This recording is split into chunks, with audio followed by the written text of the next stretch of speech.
Hey everyone, welcome back to the Deep Dive. You know how it is, you're on this journey of self-improvement, you're trying to level up, and sometimes you just crave a new perspective, something to shake things up a bit. Absolutely. Well, that's exactly what we're serving up today.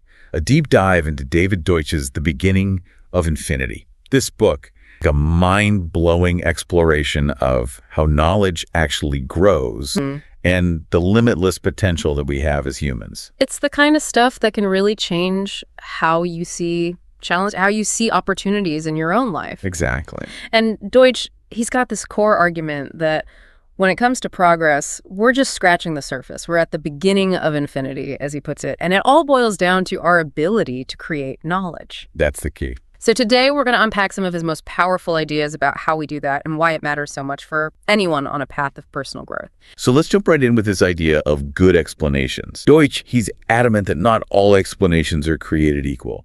He says a good explanation is one that's hard to vary and still makes sense.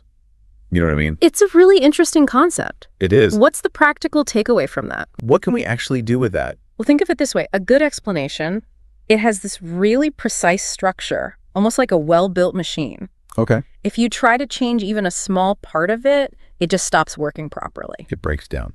It does. Take the theory of evolution, for example. It's a very intricate, detailed framework about how life changes over time, through natural selection, through genetics. You can't just swap out key parts and have it still explain the incredible diversity of life we see. It's hard to tweak and still have it work. Yeah. Deutsch contrasts that with a bad explanation, and he uses the example of, well, the gods did it for everything. Right. The gods did it. It can explain absolutely anything. A storm, a sunny day, anything. Precisely because it can explain everything. It doesn't really explain anything specific. Yeah. If a storm comes, the gods are angry. If the sun shines, they're happy. You can change that explanation however you like, so it doesn't give you any real understanding. You can't predict anything. Right. You can't predict anything with it. It's just too easy to vary, so it doesn't really pin down reality. So for you, the listener, you're out there in the world, how can this idea of recognizing a good explanation versus a bad explanation actually help you in your day-to-day life? It's about sharpening your critical thinking skills. When you hear an explanation for something, whether it's at work or in your relationships or even, just reading the news, ask yourself, how easily could this explanation be changed and still fit a different outcome? Yeah. Does it really get down to the nuts and bolts of why something happened, or is it just a convenient label? Oh yeah, does it have that depth? Exactly. Recognizing a good explanation, it helps you evaluate the strength of an argument, helps you make smarter decisions. Think about a challenge you're facing right now. What explanations are out there? How solid do they feel when you really examine them? I love that. Look for those explanations with substance, not just those easy answers. Now, another really fascinating idea that Deutsch dives into is the reach of explanations. It's like when you learn something new in one area and suddenly you start seeing it pop up everywhere. It's like you've unlocked a secret code. Yes. What's fascinating here is how explanations that seem really specific at first can actually have these incredibly broad applications in completely unexpected areas. A great example that the book uses is Newton's laws of motion. Oh yeah, classic Newton. Right. He developed these laws to describe how planets move. Up there in the sky. Exactly. But then guess what? The same laws also explain why apples fall from trees. Oh wow. How the tides work, all these seemingly unrelated phenomena, they're actually governed by the same fundamental principles. It's like you've got this master key. Exactly. It's a key that unlocks a whole bunch of different doors. So how can the listener, you're out there, how can you start to look for this reach in your own learning, in your own experiences? Start by paying attention to the underlying principles in whatever you're learning. When you grasp a core concept in one area, maybe it's a principle of good communication or a scientific idea or a business strategy. Doesn't matter what field. It really doesn't. Ask yourself, where else might this apply? Are there areas in your life or your work that seem totally different on the surface but might actually be governed by that same fundamental idea? Oh, I love that cross-pollination of ideas. Exactly. And looking for those unexpected connections can lead to those real aha moments, those innovative solutions you might not have thought of otherwise. It's like thinking outside the box, but it's more like realizing there is no box. Exactly. Right, so don't silo your knowledge. The same basic rules often apply in the most unexpected places. So we've talked about seeking those solid explanations, looking for connections. Now, Deutsch also gets into this concept called fallibilism. It's the idea that all the knowledge we have is, in a way, temporary, and it could be wrong. It's a humbling thought, isn't it? It is. Fallibilism is all about understanding that no matter how confident we are in what we know right now, it's always provisional. It could contain errors. It could be wrong. It could. Science itself works this way. Theories aren't proven in some absolute sense. They've just stood up to all the tests we've thrown at them so far. They're not yet falsified. Exactly. We make our best guesses, we test them rigorously, and when we find flaws, we learn from them, and we improve our understanding. And that constant process of finding and fixing those mistakes, that's what really drives progress, isn't it? Absolutely. Progress isn't about being right all the time. It's about having systems in place to spot when we're wrong and to actually learn from those mistakes.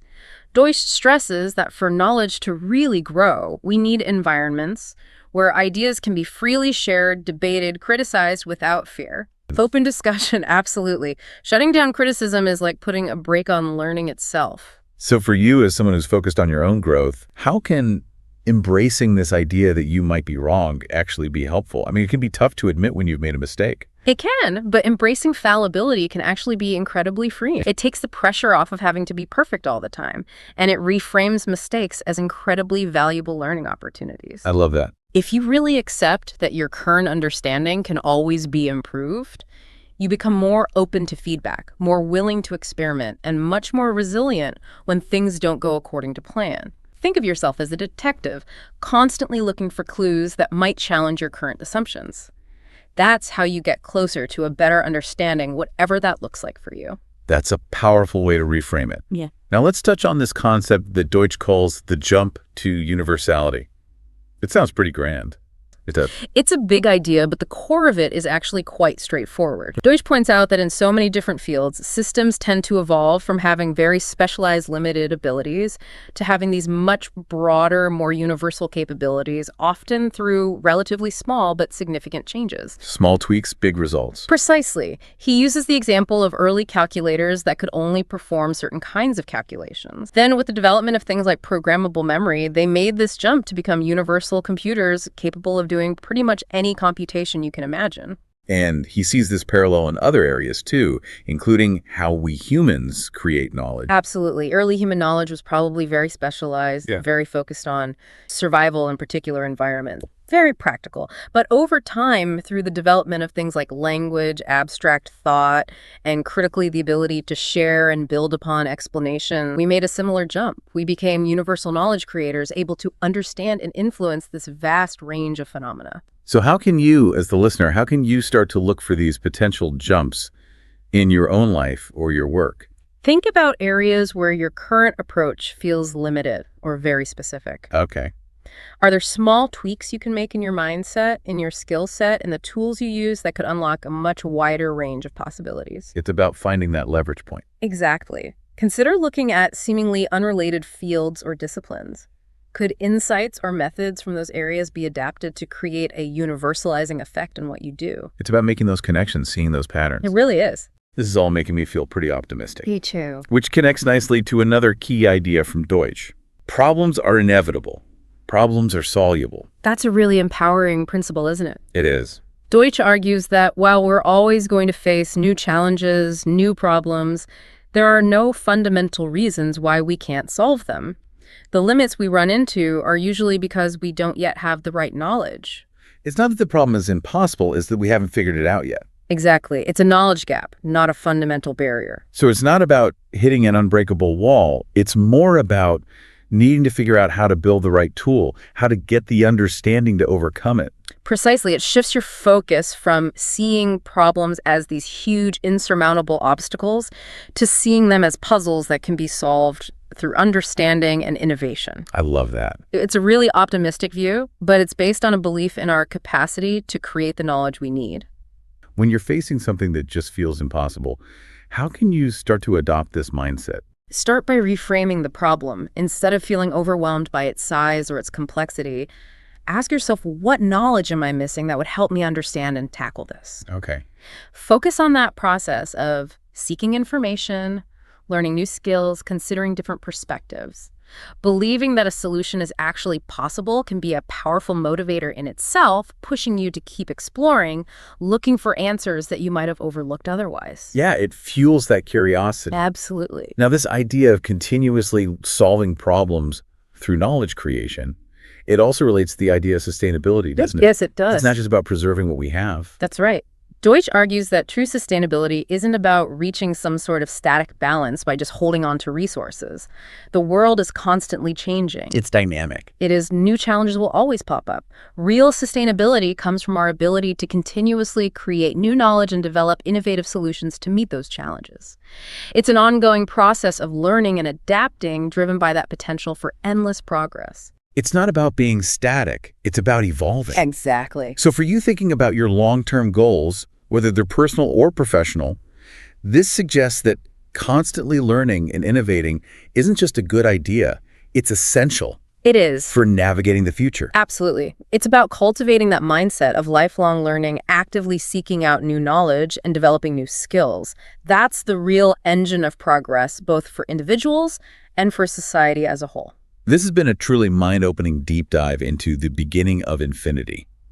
Let's bring it back to some key takeaways, things you can start putting into action right away. Love it. All right, so first, make it a habit to ask why behind things, not just what. You encounter information or an explanation. Dig deeper. Go deeper. Understand those underlying reasons and principles. Second, actively seek out opportunities to have your own ideas and assumptions challenged. Remember that finding and correcting errors, that's how you learn and grow. Growth mindset. And finally, when you're facing a problem, approach it with the fundamental belief that solutions are possible through learning and actively seeking knowledge. You got this. You do have this. Those are fantastic points to take away. It's all about becoming a more curious, more critical, and ultimately more optimistic thinker in your own life. It's about empowering yourself. It is. And by embracing these principles, you can really tap into that potential for continuous growth and progress that Deutsch talks about so powerfully. It's an incredible book. Well, this has been an incredibly thought-provoking deep dive into the beginning of infinity. We hope it's given you some valuable insights to think about on your own journey of personal growth. Take some time to reflect on these ideas and maybe even check out the book itself if it sparked your interest. Thanks for joining us for this exploration. We hope these concepts ignite your curiosity and empower you to see the world with a fresh perspective. Thanks everyone for tuning in to the deep dive. Stay tuned for the next one and subscribe if this helped you. Really helps the channel.